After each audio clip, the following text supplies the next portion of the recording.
feel this way forever. I'm sorry, Miss Jackson. Ooh, I am for real. Never meant to make your daughter.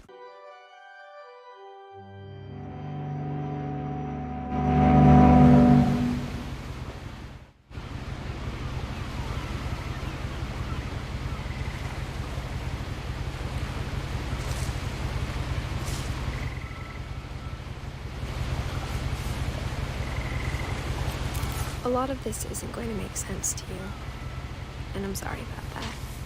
I'm just going to start at the beginning, with the house.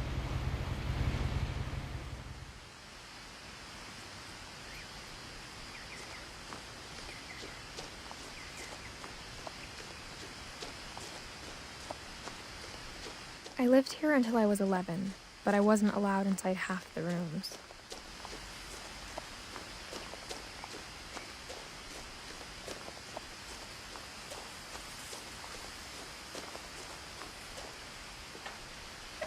Inside the mailbox were bills from 7 years ago, marked urgent, open immediately.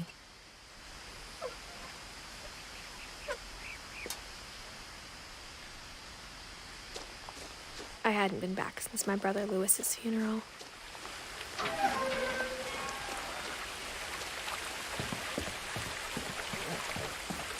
In her will, my mother left me a key, but didn't tell me what it unlocked.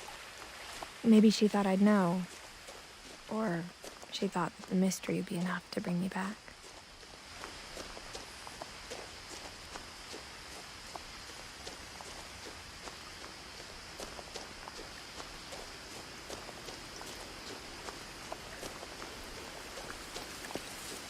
The truth is, even after I inherited the house, I never thought I'd come back to it.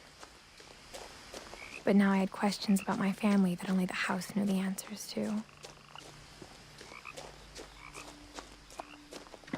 The woods around the house have always been uncomfortably silent, as if they're about to say something but never do.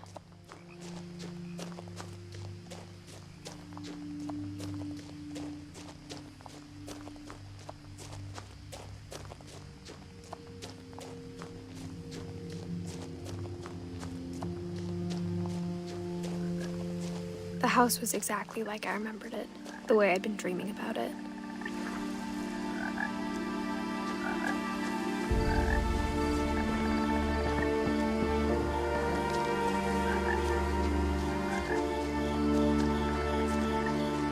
As a child, the house made me uncomfortable in a way I couldn't put into words.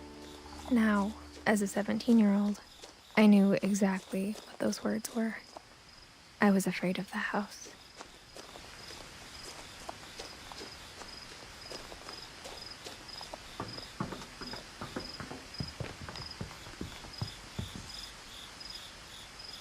I hoped the key might unlock the front door. It didn't.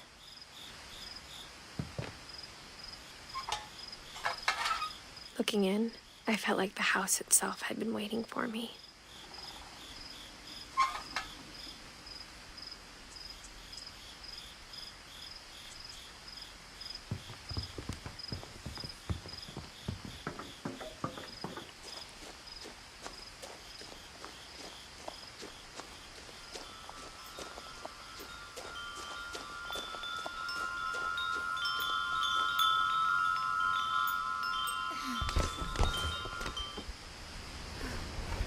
Crawling through the doggy door used to be a lot easier when I was 11.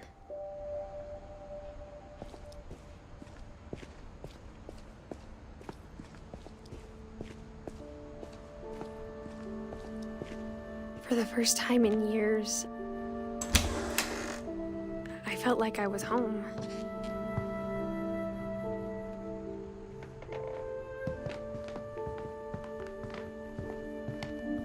Nothing in the house looked abnormal.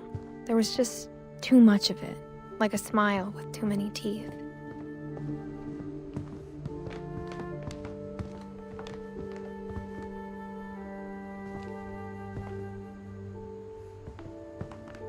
The table was still a wreck from the night we left. It was like a bomb had gone off, killing everyone but sparing the furniture.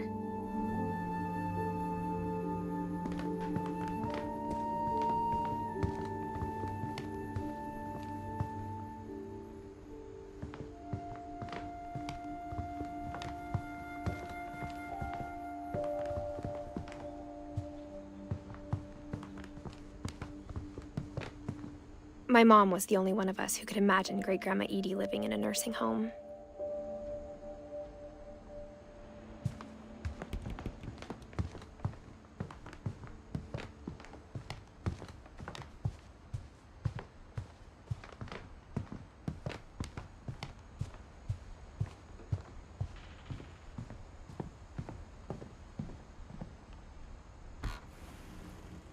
Edie told me once that every finch who ever lived is buried somewhere in the library. After Milton disappeared, Mom sealed up all the bedrooms. Then Edie retaliated and drilled peepholes.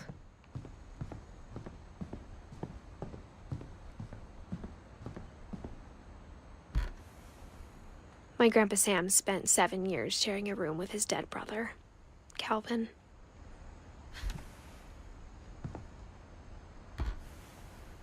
As a kid, I just assumed every house had peepholes and sealed rooms you weren't allowed inside of.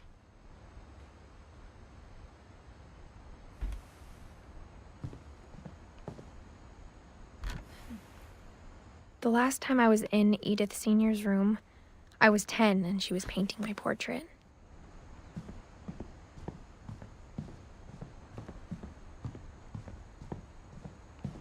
Whenever people ask me about my family, the first thing they always want to know about is Barbara. Barbara was a child star for 2 years, until America grew out of it. Edie's father, Odin, built the original house. Mom must have locked the third-floor stairs on the night we left.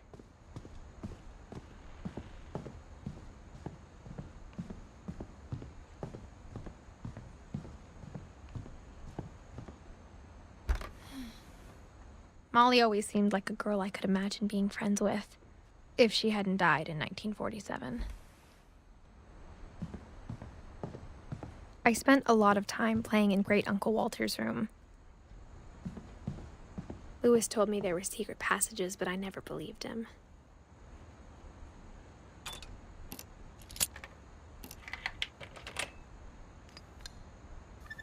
Turns out, my mom was really good at keeping secrets. Now it was time to find out what my mom had been afraid of.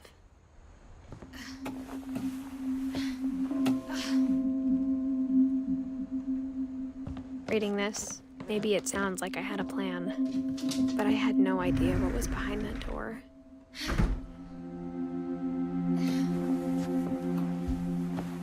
Just like I had no idea where all this was gonna lead.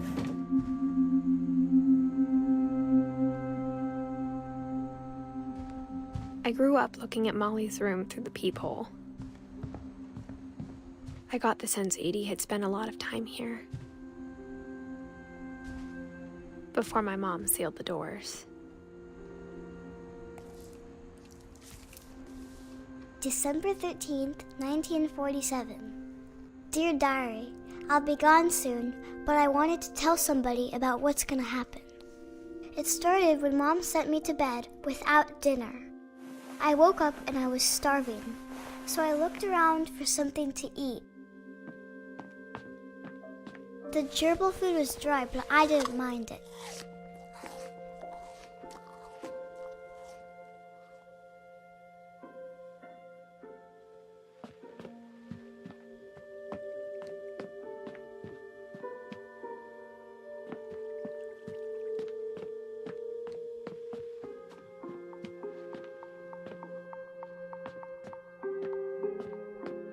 My Halloween candy was all gone.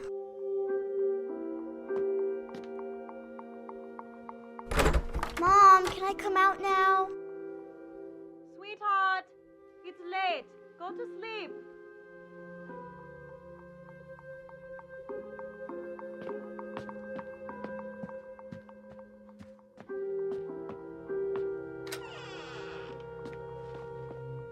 I kept eating and eating.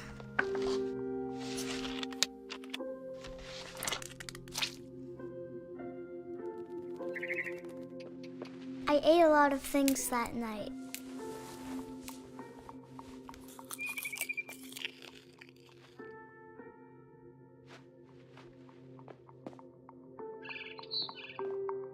Then I heard chirping outside my window. It was a barn swallow going back to her nest. I reached out for her.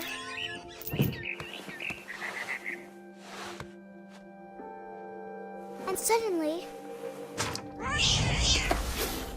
I was a cat.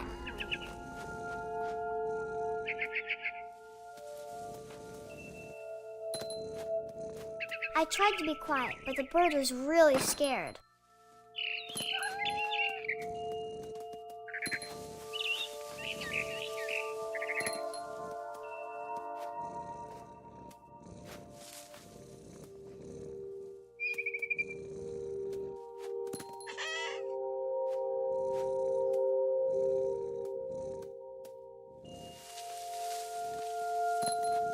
Mom and Dad didn't even look at me.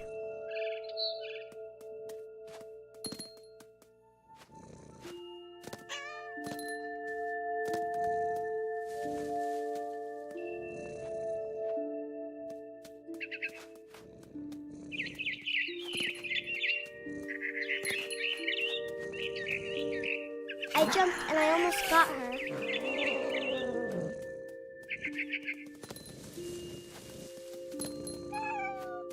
I could tell she was getting really tired.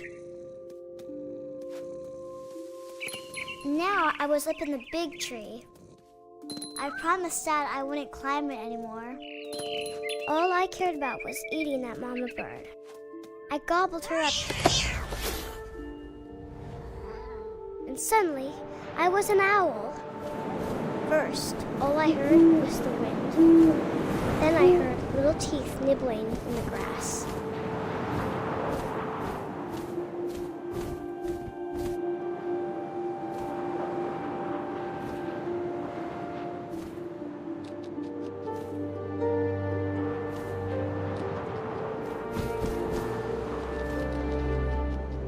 Rabbits.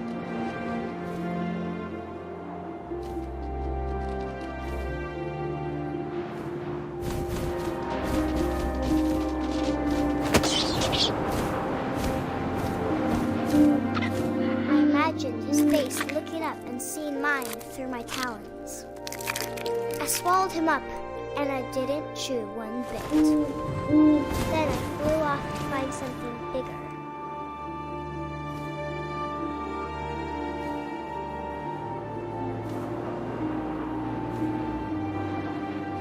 A mama rabbit.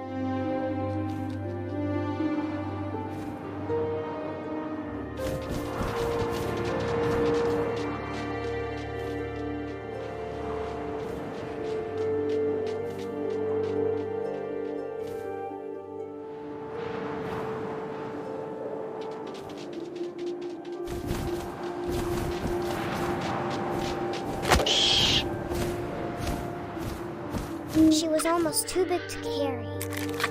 I started choking, but I couldn't stop eating. And suddenly, I was a shark.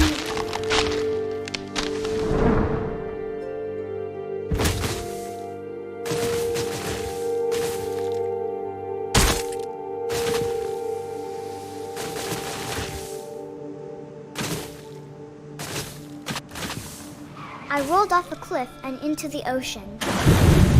Now, I was hungrier than ever.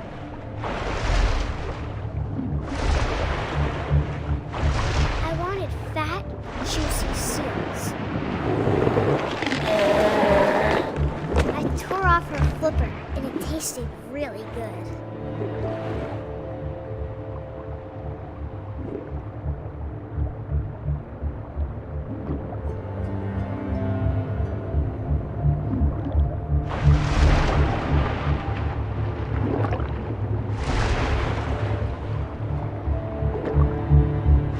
Grabbed on tight. And when I was so hungry, I jumped out of the water. When I opened my eyes, everything had changed.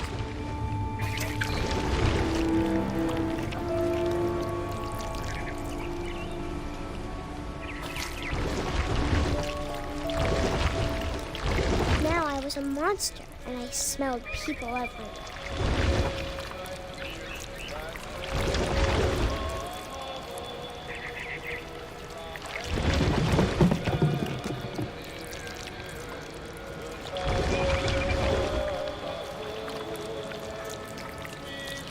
was big, but I moved real quiet.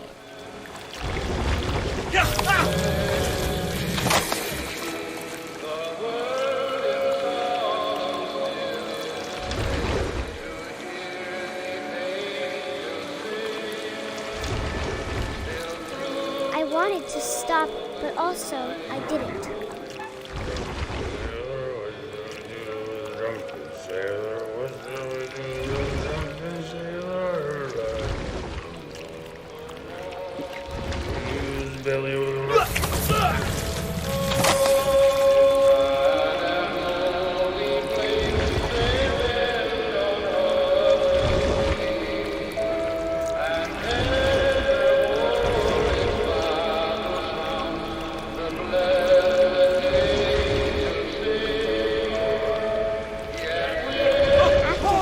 Passenger, I was still hungry.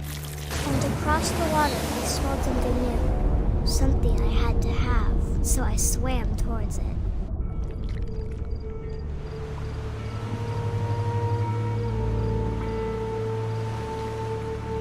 I slithered onto the sand, and the good smell went into an old pipe.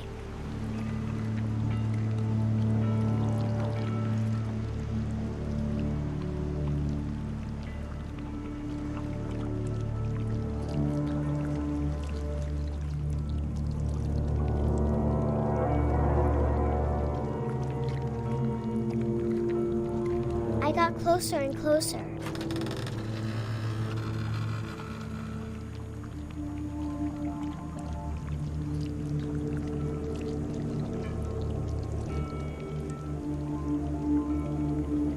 All of my stomach started growling.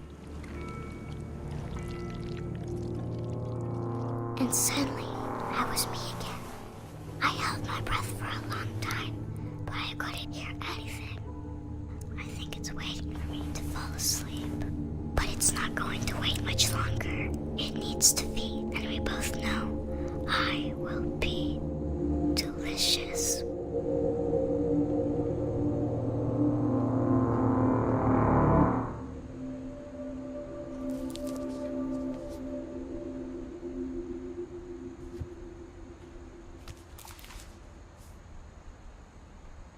I'm not sure if I believed all of that, but I'm sure Edie would have.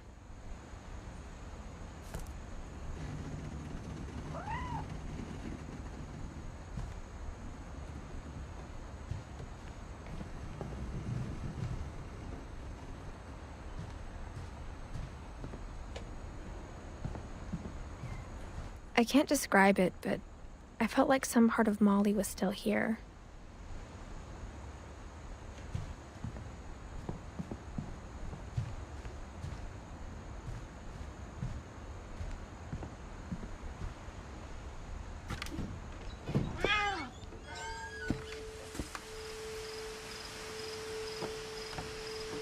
This will be obvious later, but my mom never told me any of these stories.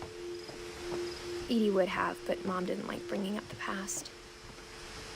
Though, when we adopted a stray kitten, she was the one who named it Molly.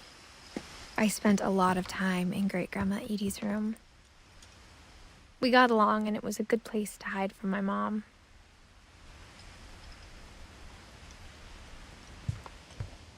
Her room was like a museum.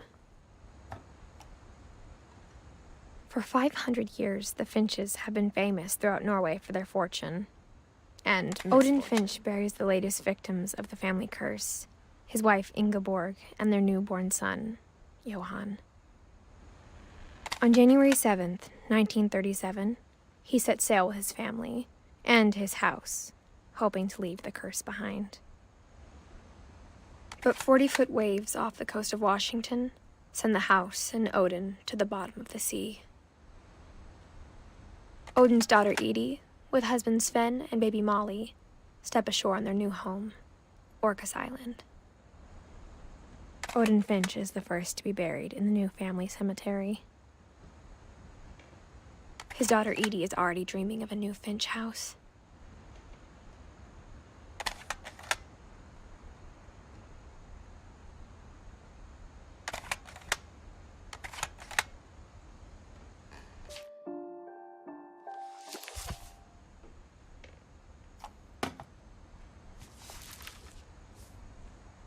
Whatever's wrong with this family, it goes back a long ways.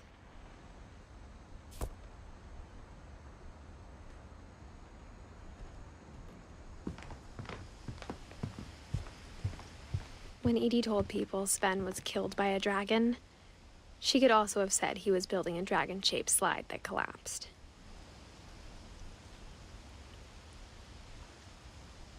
Even in her 90s, sometimes Edie seemed a lot younger than my mother. The only trace Grandpa Sam's first wife, Kay, left on the house was the pink bathroom.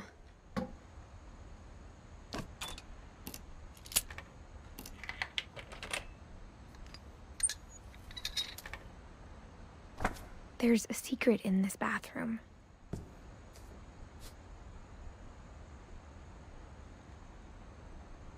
It's in the last place you would look. It isn't in the cupboard. It's hidden in this book.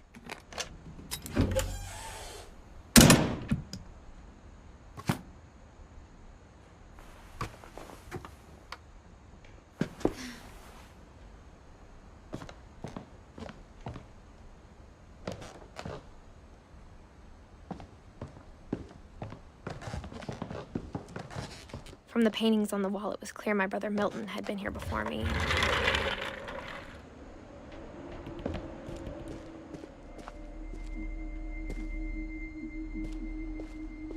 I knew Grandpa Sam had a twin, and that he never talked about him. I guess my grandpa didn't like history any more than my mom did.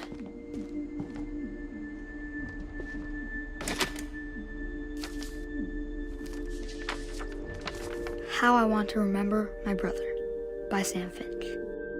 The thing I remember is that when he made up his mind, that was it.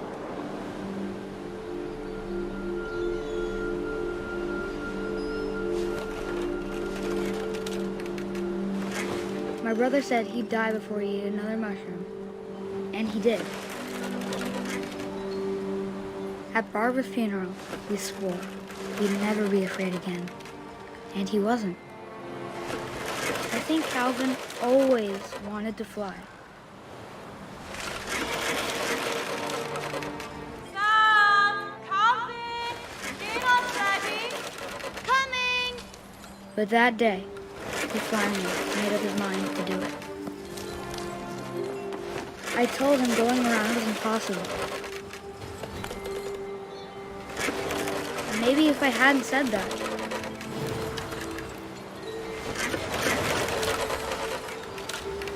Calvin! I'm not gonna tell you again! maybe if the wind hadn't picked up, then maybe he'd still be here. But I doubt it. I think he'd already made up his mind. That's what I want to remember about my brother.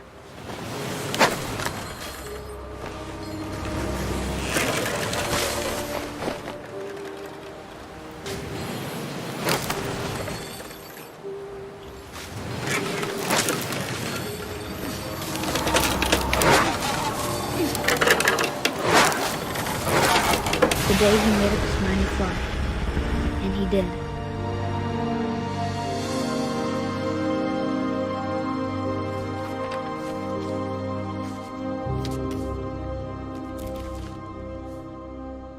Calvin's story felt strangely familiar. When I was younger, I remember trying to do the exact same thing.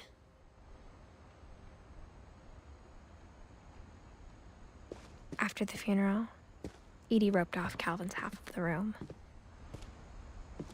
Mom said Grandpa Sam enlisted at 18 and never set foot in the room again.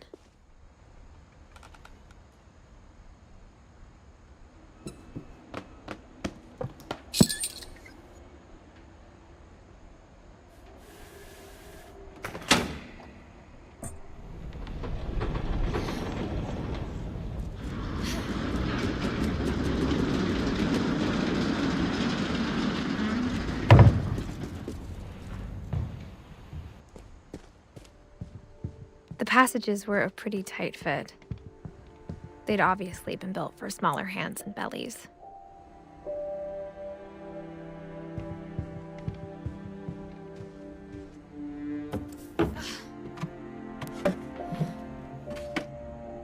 Growing up, I always thought of Barbara as a child star.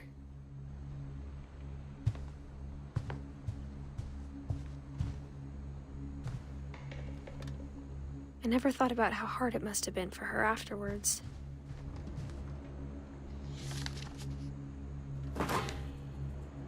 Of all the stories people wrote about Barbara's death, I'm surprised Edie saved this one.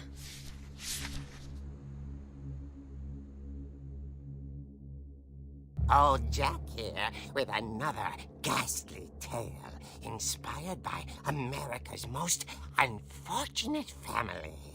I'm calling it The Surprise Ending of Barbara Finch.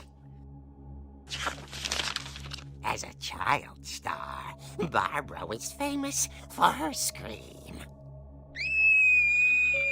Now at 16, she was all washed up. A has-been. But in a lucky break, she'd been asked to perform her signature scream at a local convention for monster movie fans. It was just the boost her career needed. Unfortunately, her scream hadn't aged well. Getting better. I think you just need the right motivation. Her biggest fan and current boyfriend, Rick, was about to demonstrate when... Now that was a great scream. It was Barbara's father, Sven. He'd slipped into a table saw and had to be rushed to the emergency room. So Barbara got stuck babysitting her youngest brother, Walter. Her convention comeback was canceled. Okay, I'm hearing frustration, but I'm not hearing terror. What if I tried... A gang of hoodlums in Halloween masks have been terrorizing Orcas Island tonight. Police are urging residents to... That came from the basement. You're right! Also, I loved your delivery on that. Why is your basement door locked? Because my dad likes making puzzles and secret passages. There's a key hidden in the music box. The secret is to keep winding and winding until finally the key pops out. Thanks, babe. I'll be back in a sec. 20 minutes later, Rick hadn't returned. So Barbara went to look for him, right on cue. She reached for the music box. And as she wound the key, she listened for Rick, but the house was silent.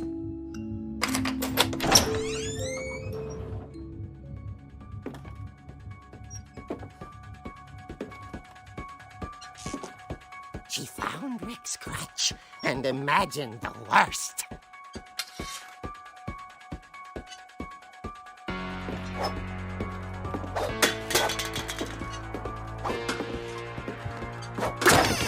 The gang's leader is the infamous Hookman Killer, Dr. Carl Hamill, who impaled and then ate his family 10 years ago tonight.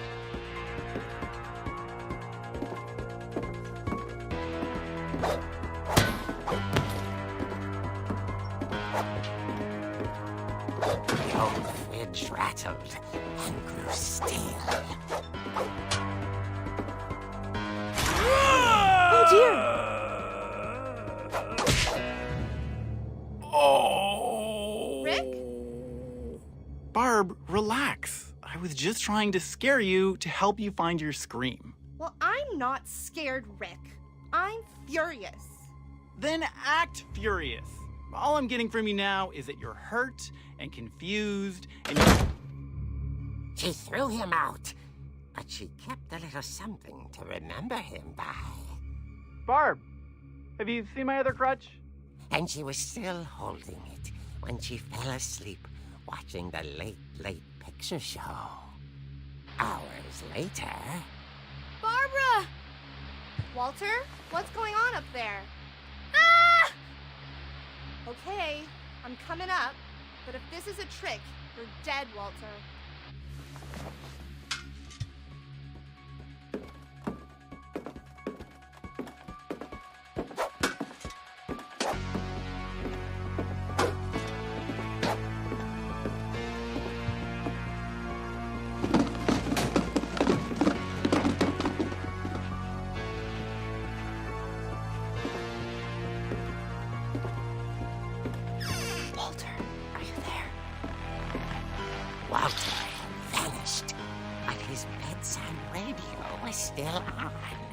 Orcas Island police describe the man as 6 feet tall, with a steel hook for a hand.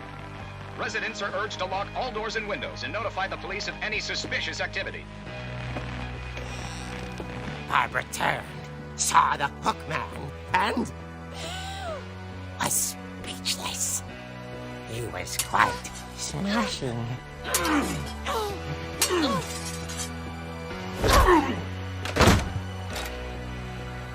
And he was. He couldn't get enough of Barbara. Okay, Barbara, there's gotta be another way out of here. That night, she played her part beautifully.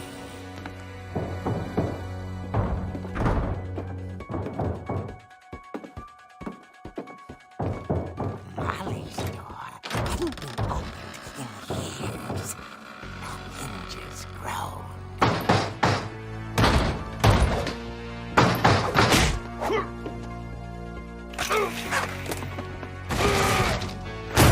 He wasn't moving, but she sensed the story might not be over yet.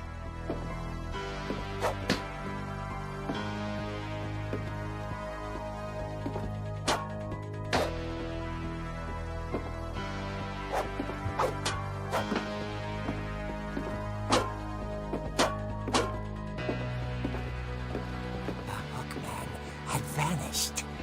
She listened for his breathing, but all she heard was...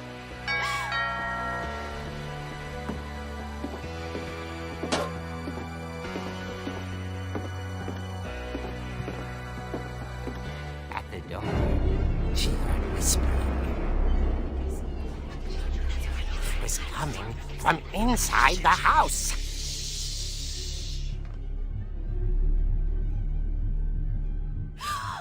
Oh dear.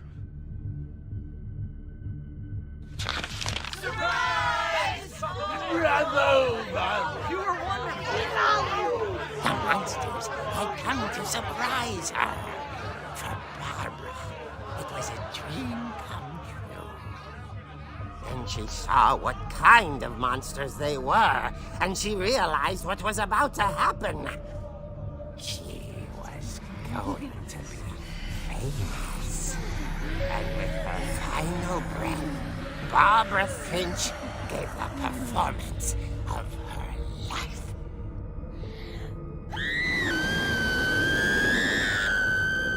I wasn't there myself, but I hear Barbara was magnificent. Poor girl. She had a taste for stardom. But unfortunately, so did her fans. Of course, the police blamed it all on poor Rick, who disappeared the same night. And little Walter? Hiding under his bed the whole time. He took it all pretty hard, but that's another story.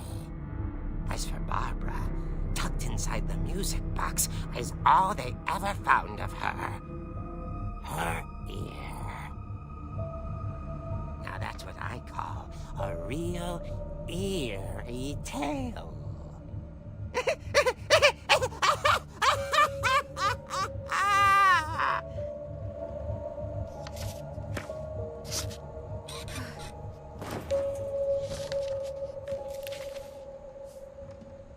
Edie told me all Barbara wanted was to be remembered, as absurd as that comic was. Maybe what Edie saw was a happy ending.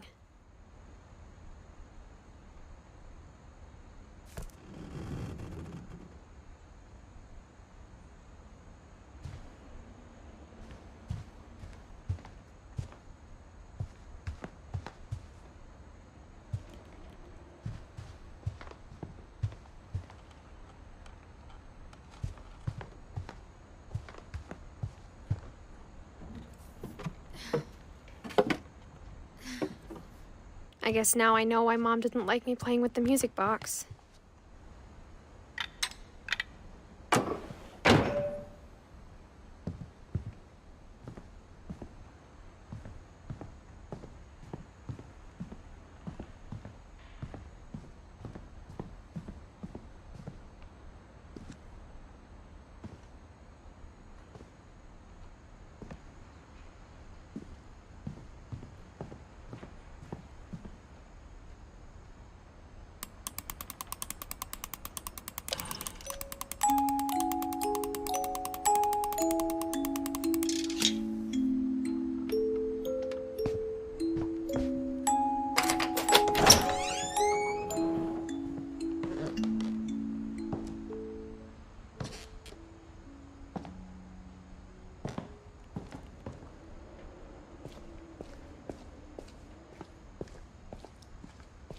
Mom said the basement was off limits, unless I wanted another tetanus shot.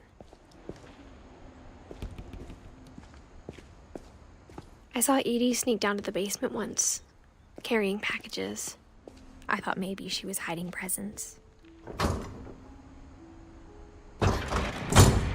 It turned out she was hiding a lot more than that.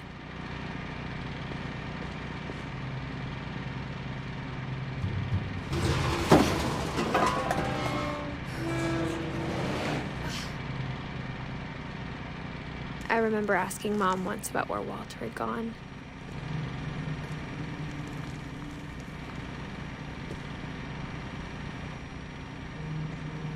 She said after Barbara died, he got as far away as he could.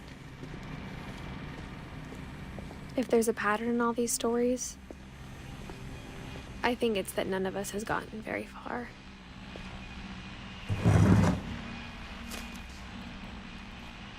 Goodbye, everyone. I can't believe I've been down here for 30 years. On that first day, after the shaking started, I didn't think I'd survive a week.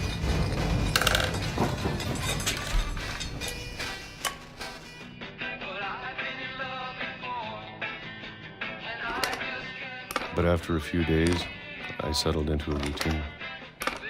That's what kept me sane. Having a schedule, living for today. I always expected to be dead tomorrow. But if you wait long enough, you get used to anything.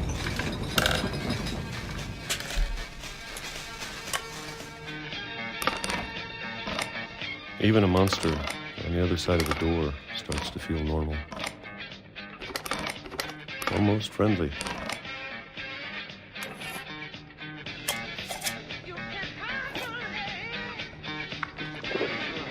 And then one day, everything just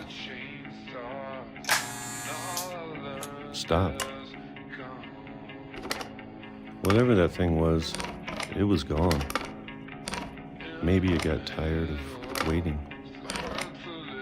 Or maybe I just got tired of being afraid.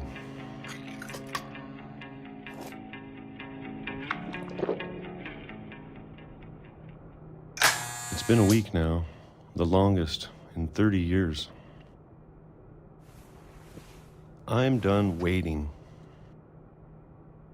I have to leave while I still can.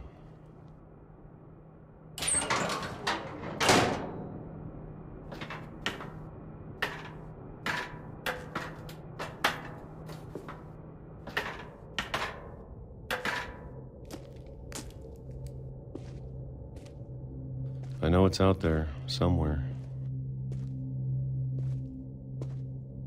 Whatever killed Barbara and Molly and Calvin. Maybe this is all a mistake. But I need to stop living the same day, even if it kills me.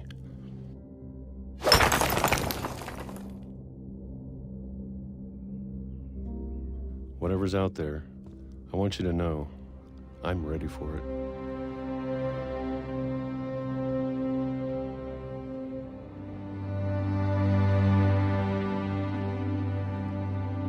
I'm going to appreciate all of it, especially the food.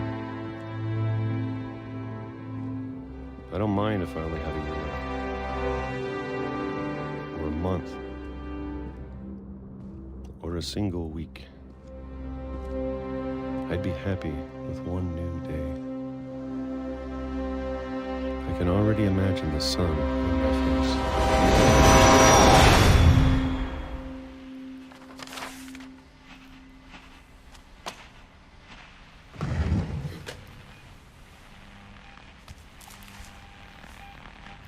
Walter died when I was 6.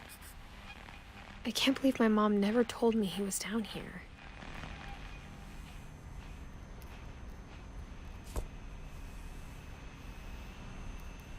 I'm sure my mom was trying to protect me.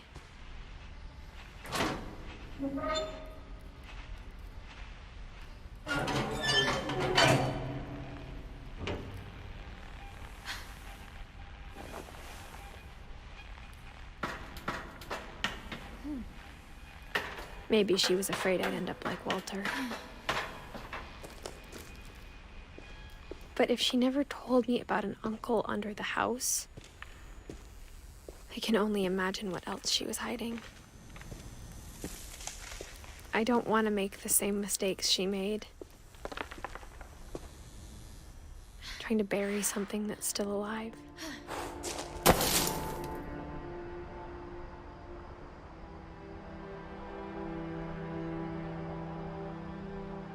Now that there's only one of us left, or maybe two, I thought it was time I heard the stories for myself and found out what happened to everyone else.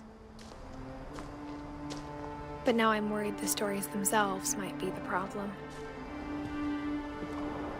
Maybe we believed so much in a family curse, we made it real.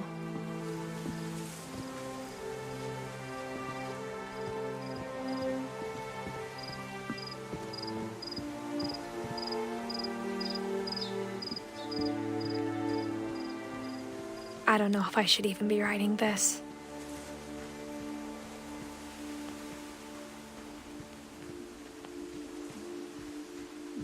Maybe it'd be better if all this just died with me.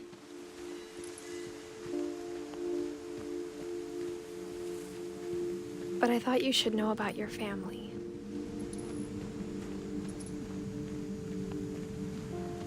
And the history you're a part of. Though to be honest, I feel as lost as you probably do right now.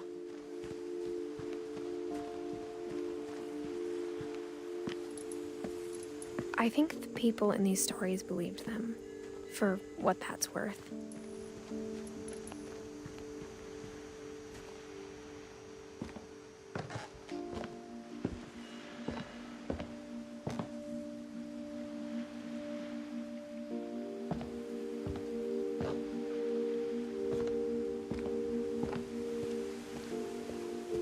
And when you look at the house, that history of imagination and stubbornness and madness, any of it seems possible.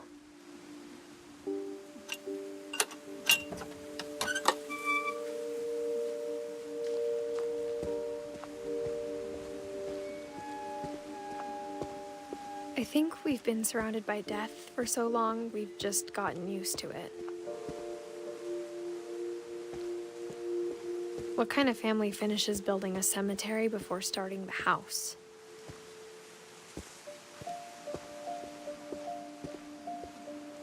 It's embarrassing for me to admit this, but the pet cemetery made me more uncomfortable than the human one. 3 of the gerbils were mine, and 2 had been my fault. Sven built the house, but it was Edie who designed the cemetery. I'm sure Odin's monument had been Edie's idea. My mom was always trying to move on, but for Edie, the past never went away. She could see it poking out of the water at low tide.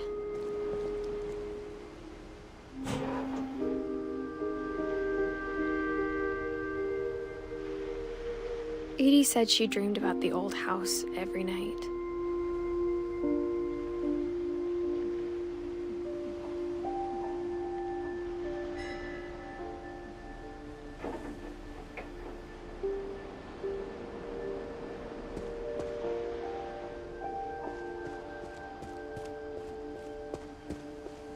Edie's side was always easier for me to understand.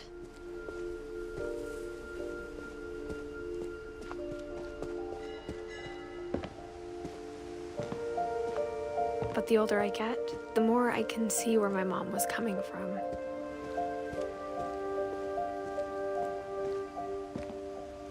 She lost 2 of her brothers, just like I did. I get why she tried so hard to protect us. There's so many things I wish I could ask my mom now. Part of me thinks this is what she wanted all along. for me to come back someday and find everything out for myself.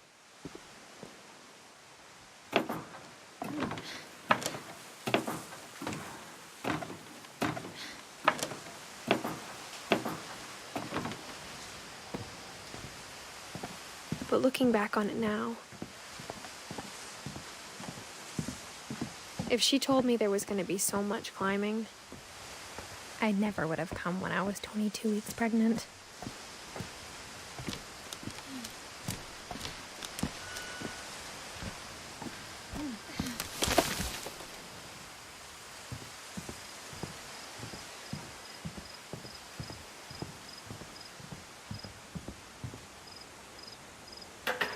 I never met Grandpa Sam, but I think he and my mom had a lot in common.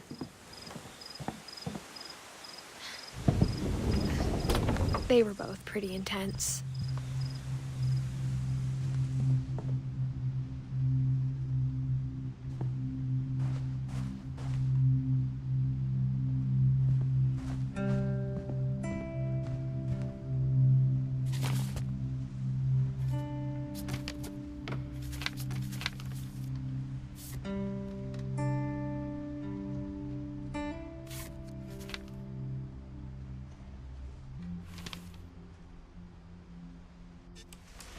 Dawn, I promise, you'll never forget this weekend. Yes, sir. These memories are gonna last a lifetime. Am I gonna have to shoot anything? It's a hunting trip, Dawn. Shooting is strongly encouraged.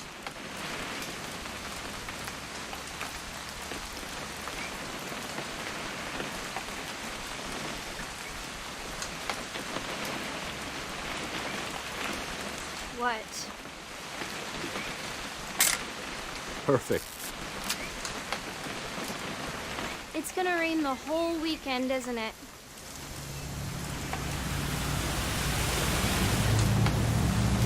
I will never forget this weekend, Dad. That's the spirit. Okay, got it. I'm gonna take some pictures, okay? Just be careful. That camera's older than you are.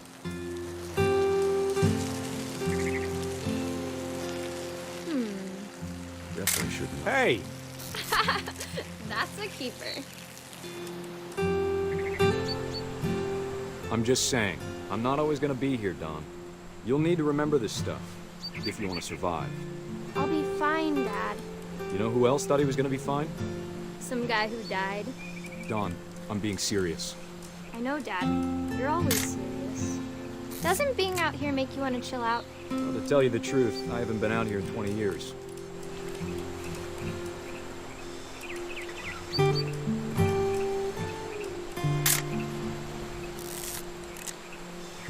Last time I was with my brother Calvin. Man, that was a great trip.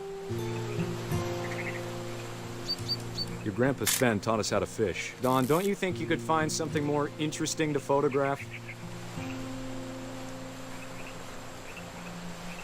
We found an old logging trail. There were deer everywhere. Dad! Good eyes, Dawn. Before you take the shot, let me get a picture of it.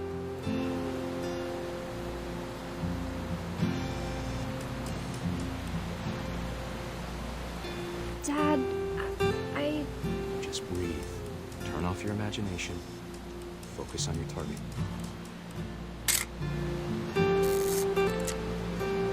Let me get behind you. Do I have to do this? Dawn, you don't have to do anything.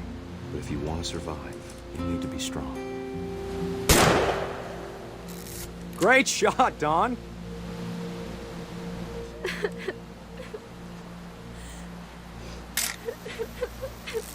I'm proud of you, Dawn. Always remember that, okay?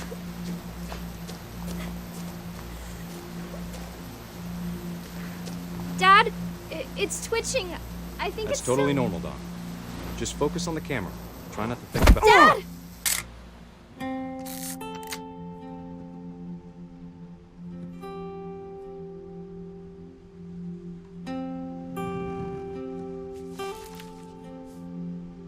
Of all these stories, that's the one I wish most that my mom had told me.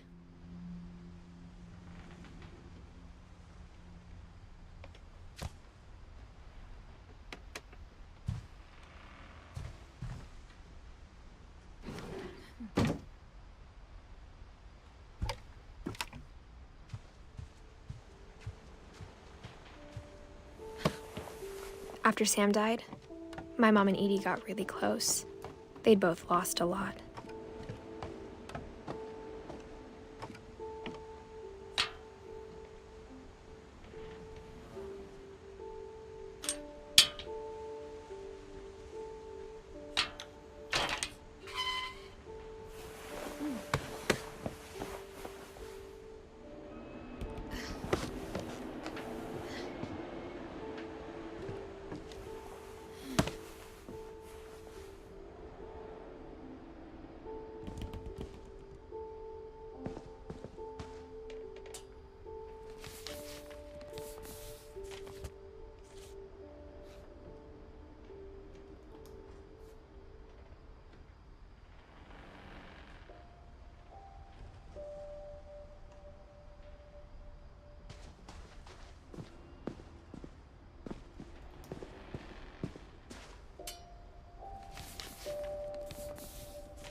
Dear Kay, do you remember the way Gregory used to laugh when he thought he was alone?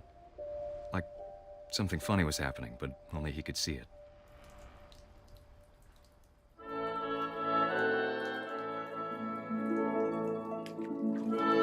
I think he saw things the rest of us don't.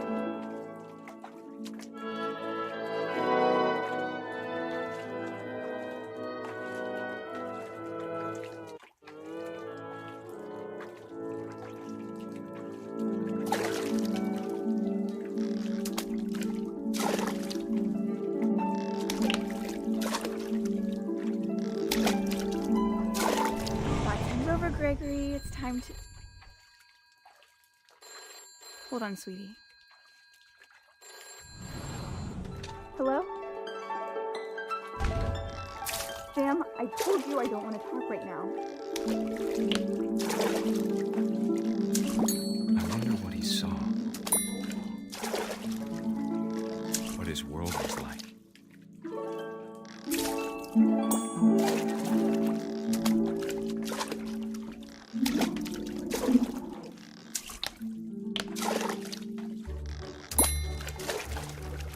Reminded me so much of Calvin.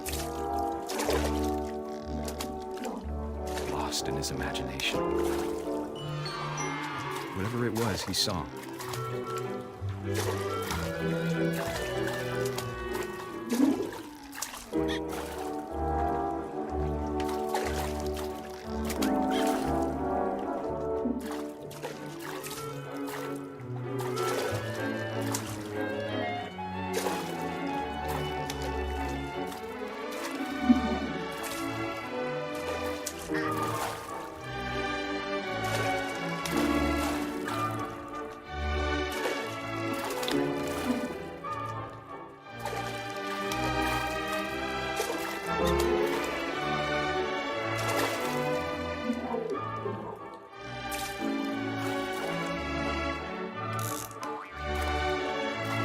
Sure made him happy.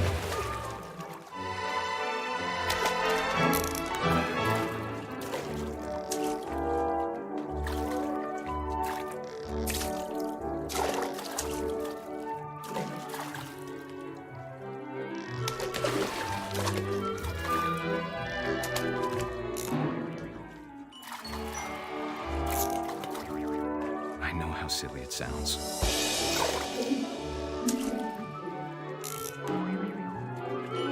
I worried about a baby being too happy. But I could feel him slipping away. Sorry about that, Gregory. I know you did everything you could. Maybe if I hadn't called that night. Damn it. Hold on, I wish you could have told us about the world he saw.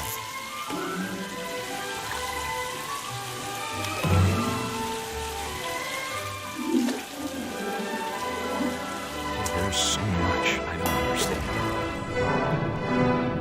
about Gregory, about everything.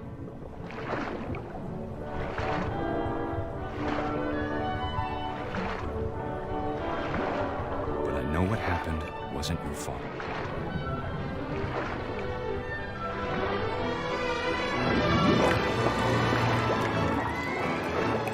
I'm sure he's happy. And he'd want me to be happy too.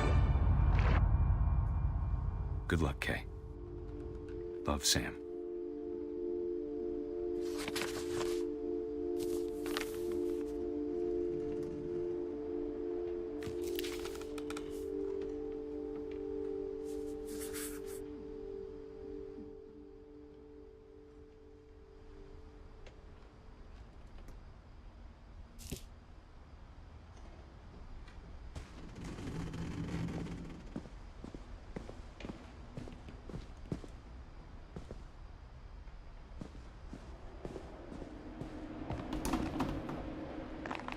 My mom moved up to the loft after her brothers died. At the time, it was as far away as she could get.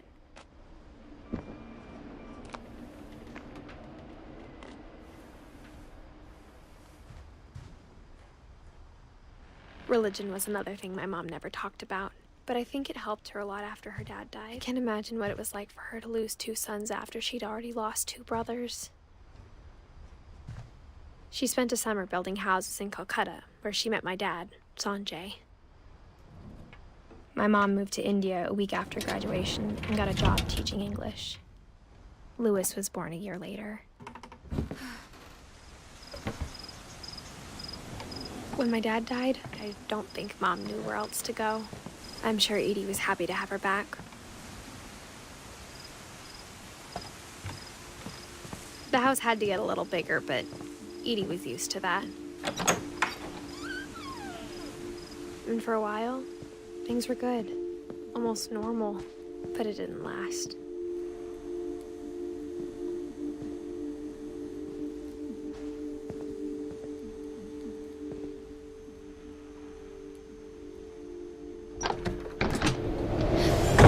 The beginning of the end was Milton's 10th birthday, when Edie gave him a castle.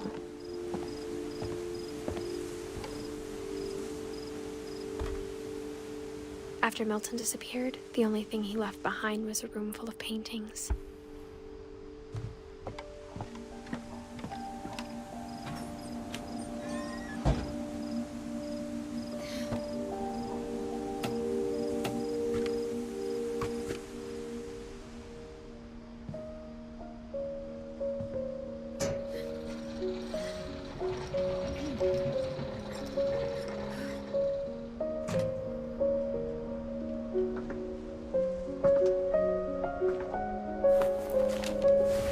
Milton Finch in The Magic Paintbrush.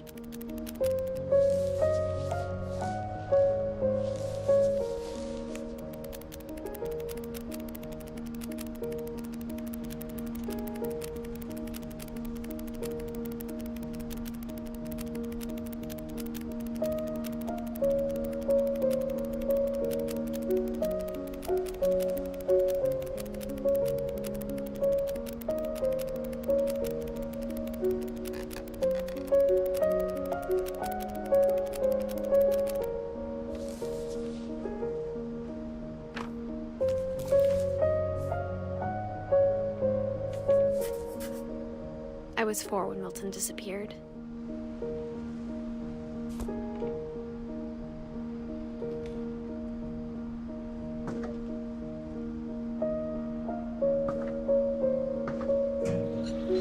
Mom spent months searching for my brother.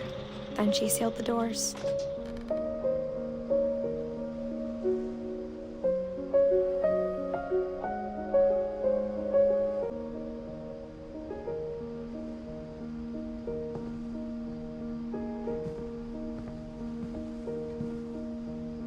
Whatever Milton had found in the house, Mom didn't want it getting out.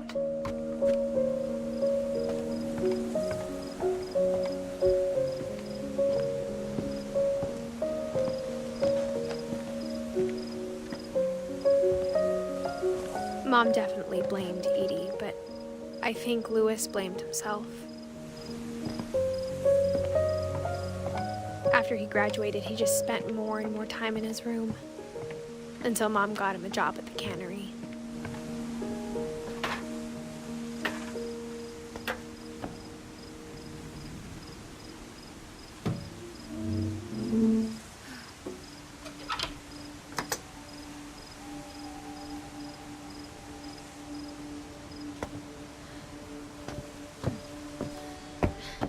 Lewis's room smelled very, very familiar.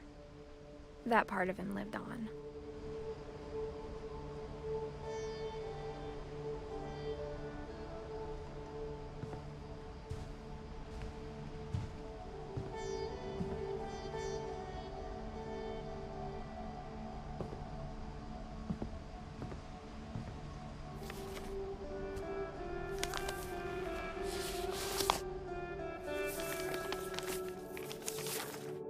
Dear Mrs. Finch, as Lewis's psychiatrist, I can understand your desire for an explanation.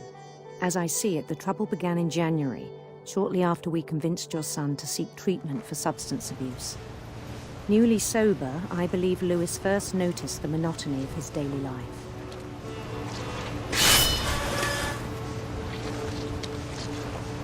He kept working at the cannery,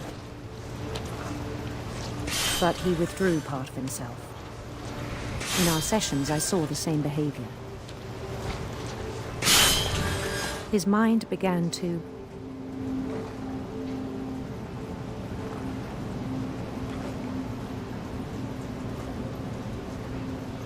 wander. I asked him to describe it. He said he started small, imagining a labyrinth. He'd feel his way about. Then something moved.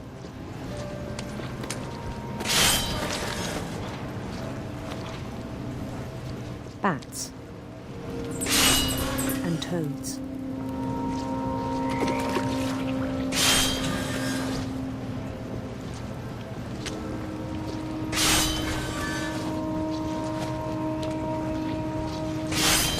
And things that have not names.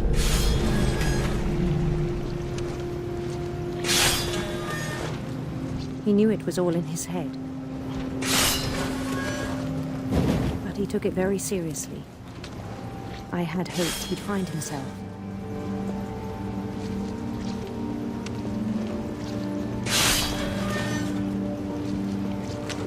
But he found something more. I worried about him then. Daydreaming at the cannery. I spoke with his boss. But he said Lewis had become a model employee. Methodical, tireless, focused. Like a whole new Lewis. So I let him go on.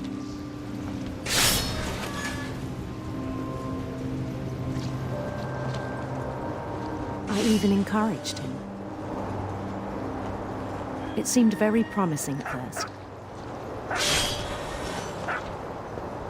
He told me he'd made a new friend.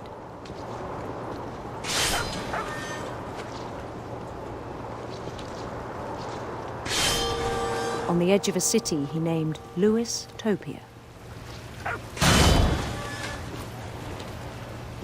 He built the city up slowly, brick by brick. Then he made musicians.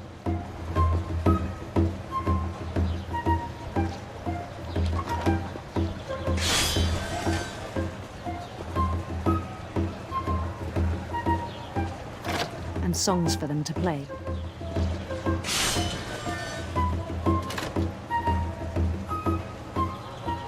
He talked about starting a band.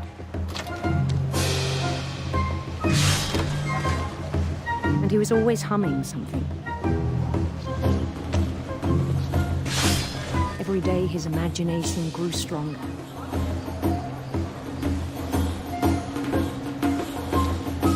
He no longer spoke at the cannery.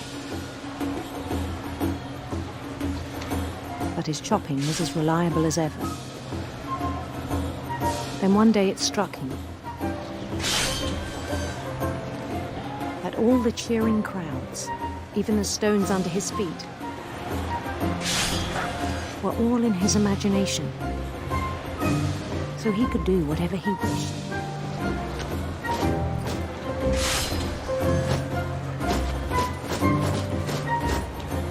He held an election for mayor. And he won.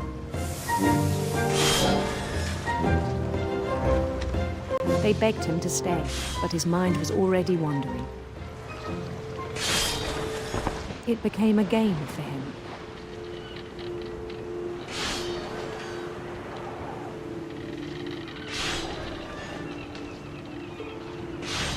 He'd conquer a city, then immediately push on.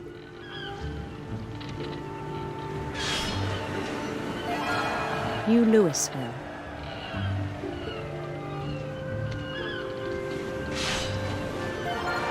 St. Louis. He started drifting away from our reality.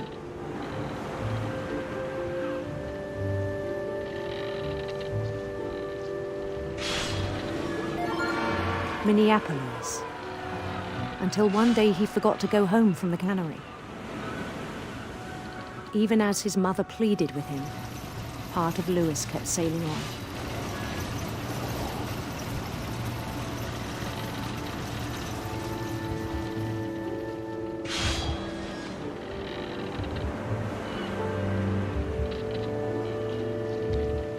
In Louisburg, he heard rumors of a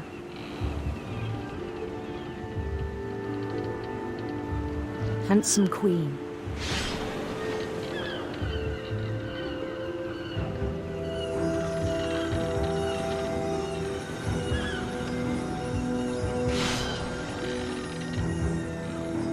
The queen was on her own quest for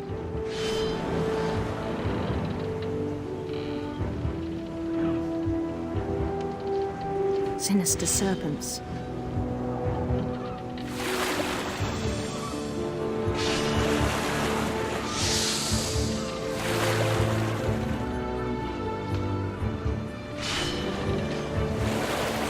He followed the sound of her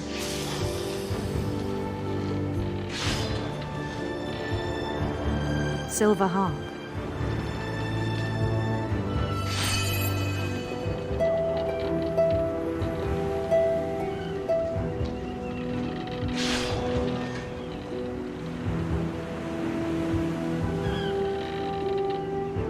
His chase led him to a golden palace east of the sun and west of the moon.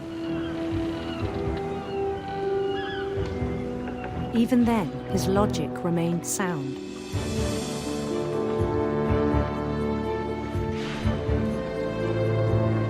He knew the world was all in his imagination.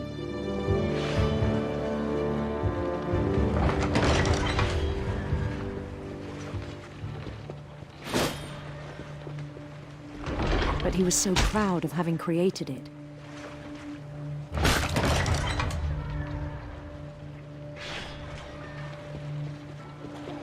In his own eyes, he'd become something greater than a king.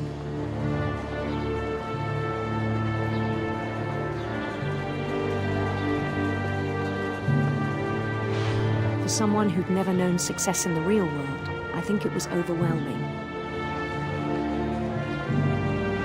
And then it struck him that the real Louis was not the one chopping salmon, but the one climbing the steps of a golden palace.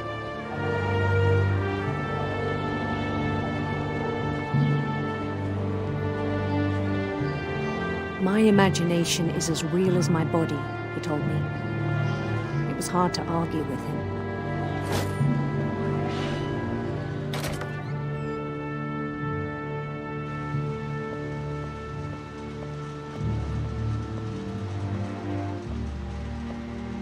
He began to forget the world we know.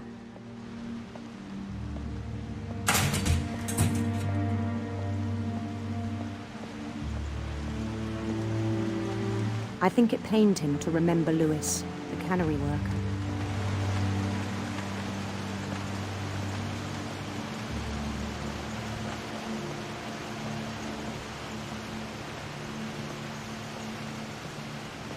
He began to despise the man with a royal contempt.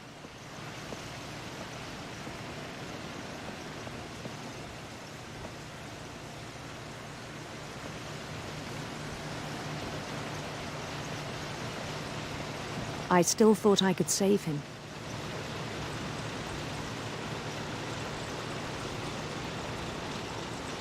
Even after he said he was being crowned king over all the lands of wonder.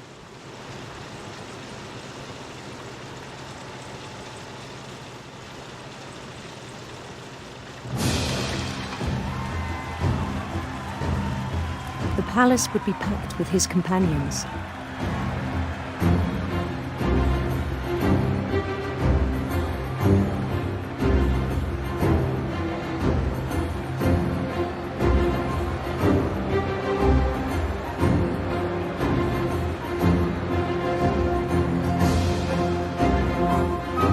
Including the wise Calico who'd insisted on advising him.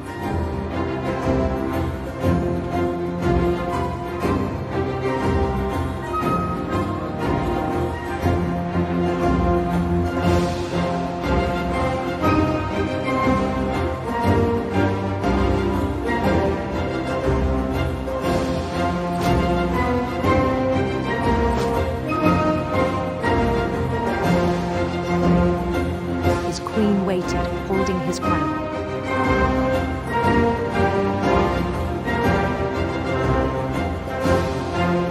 There was only one thing left to do.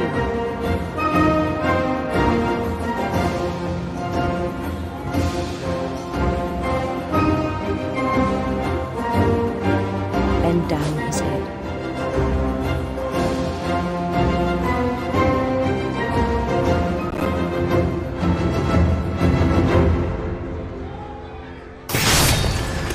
I think you know. Mrs. Finch, your son was a kind man who will be missed by all of us who knew him.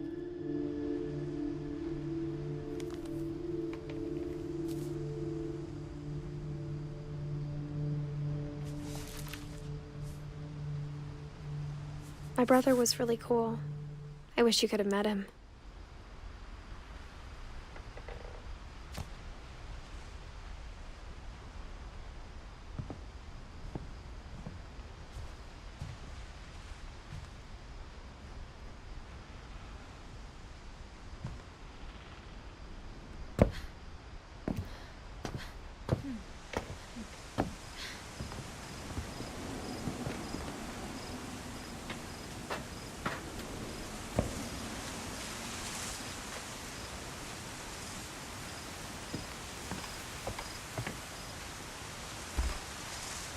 Everyone always told me to stay out of Lewis's room, except Lewis.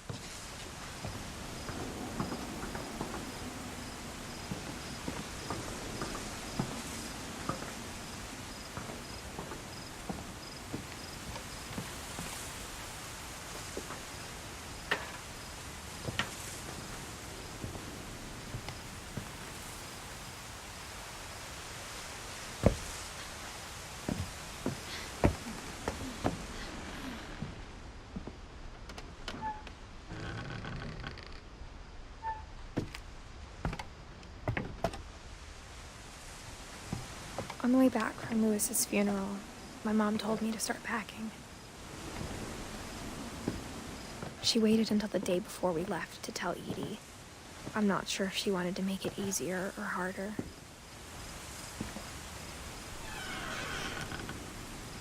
I wish we'd stayed.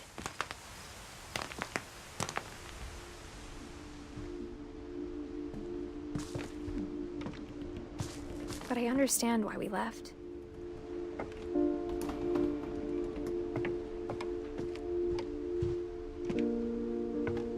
My mom ended up leaving everything behind.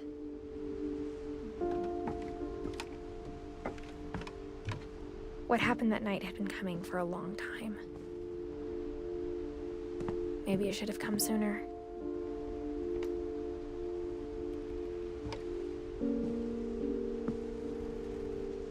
But it had to end one way or another.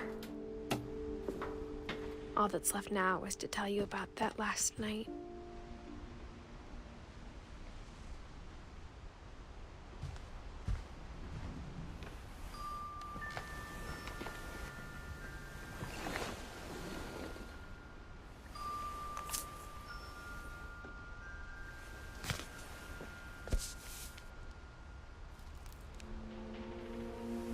whole last day, Edie just watched us pack and didn't say a word. Until supper, when she raised her glass and said, "To our final night together, and all our final nights apart." Grandma, you know what I said about alcohol. Some of your medications are very Edith, specific. I left a present for you in the hallway. Why don't you go open it? The grown-ups have to argue now. I'm sorry, you're right. We're all leaving tomorrow. Let's just enjoy our last... I'm not leaving. Edith, you're excused.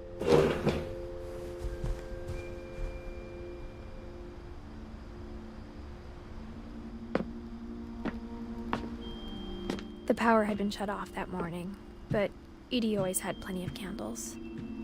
When my mom sealed the library, I don't think she knew about the other entrance, or that Edie had a key to it.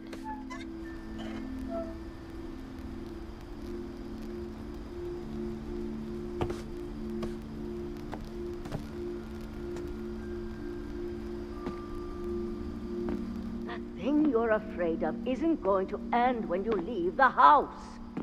Edith has a right to know these stories. My children are dead because of your stories. I think it's best if Edith and I leave tonight. We'll have the nursing home send a van for you in the morning, okay?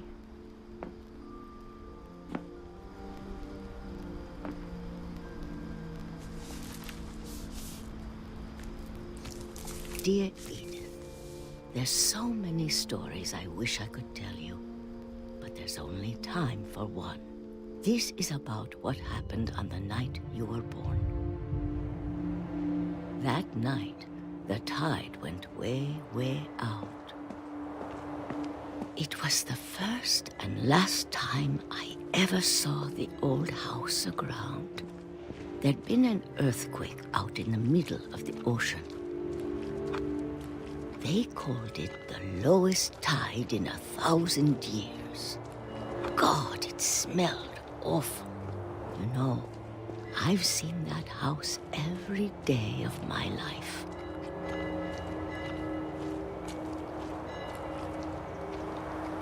But I never thought I'd go back to it.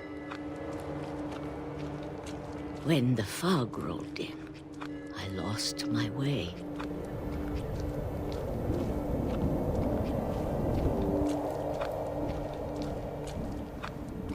I got turned around.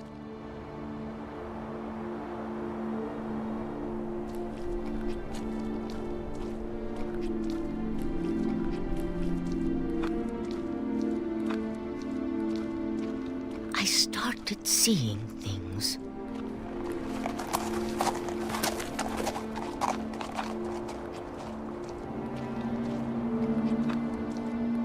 Things I'd forgotten had ever existed.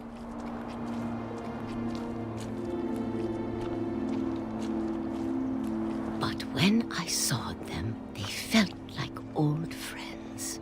That night, a lot of things came back to me.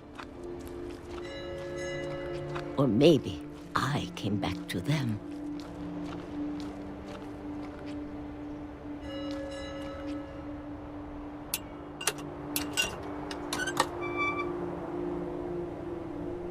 Things I can't explain, but that I need you to try and... Edith, what are you doing in here? It's mine. Edith! Mom, you're gonna rip it! Let go! I kicked and screamed, but Mom dragged me to the car.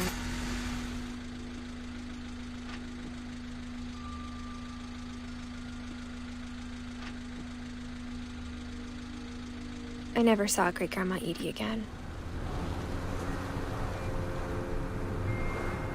The next morning, the van came to pick her up, but she was already gone. After that, we moved around a lot.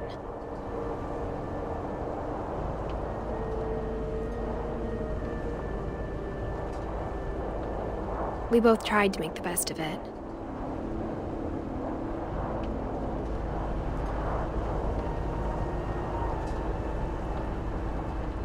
A few years went by.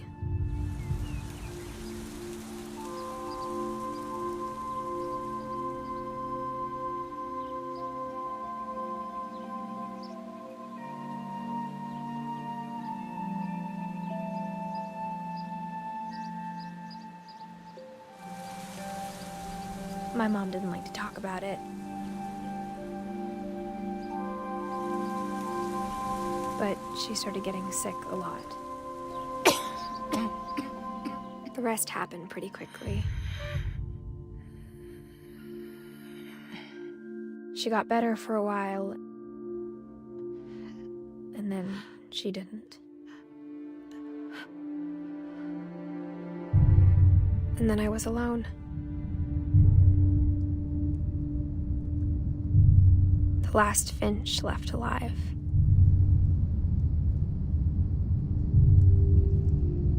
Until I found out about you. I'm still not sure what to tell you about all this. If we lived forever, maybe we'd have time to understand things. But as it is, I think the best we can do is try to open our eyes.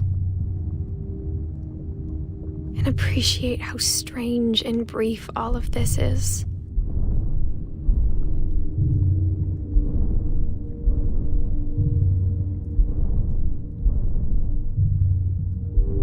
This journal was supposed to be for you. But now I hope you'll never see it.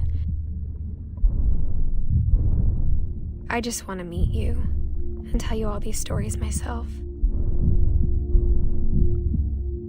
But I guess if you're reading this now, things didn't work out that way.